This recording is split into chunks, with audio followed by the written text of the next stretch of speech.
Suite à l'augmentation de 5% du prix du super, carburant et du gazole national à la pompe, le gouvernement de la République a décidé d'une série de mesures pour soutenir les populations et lutter contre les pressions inflationnistes. Parmi ces mesures, il y a la prise en charge totale par l'État de la taxe de roulage et de l'autorisation de transport public, ainsi que la prise en charge partielle de la patente à hauteur de 50%. Le gouvernement va aller plus loin avec le financement du renforcement du service public de transport. Ainsi, la société de transport public urbain, STPU, va bientôt bénéficier d'une ligne de crédit pour la remise en état de son parc de bus. La STPU, société du portefeuille public, connaît plusieurs difficultés de tous ordres que le ministre de tutelle, accompagné de son collègue en charge des collectivités locales et du maire de la ville de Brazzaville, ont tenu à toucher du doigt.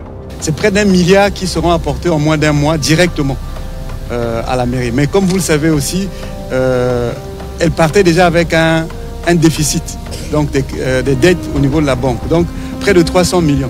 Ça fait qu'en définitive, il ne restera que 700 millions. Mais les 700 millions nous paraissent suffisants pour relancer une soixantaine de bus pour que, en attendant que la solution définitive avec le crédit vis-à-vis de Exim Bank Inde vienne avec les 300 bus qui sont attendus, qu'on commence à souffler et donc à permettre une relance rapide. Avec 22 bus à Brazzaville et 12 à Pointe-Noire, on ne peut pas faire fonctionner un vrai service de transport urbain. Peu avant, la délégation a visité la Société des pavés du Congo.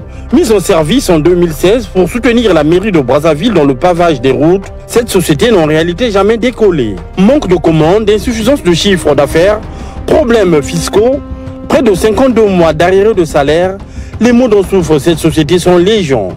La thérapie de choc pour relever ce malade prendra plus de temps selon le ministre du budget du portefeuille public.